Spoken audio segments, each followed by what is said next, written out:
কত পেলে? 5 ফুট 9 ইঞ্চি, তাই না? 5 ফুট 9 ইঞ্চি পেলে, তাই না? তো আমাদের হাই বেঞ্চটা আমাদের কতটা ঠিক লম্বা হয় সেটা আমরা শিখতে পারলাম তো। তোমার নাম বলো। তোমার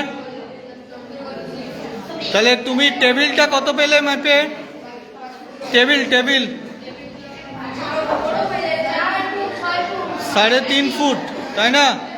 আর হাই বেঞ্চটা পেলে 5 ফুট 9 ইঞ্চি, তাই না?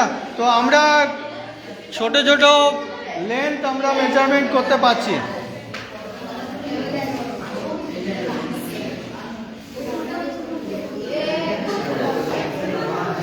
জয় বিজ্ঞান।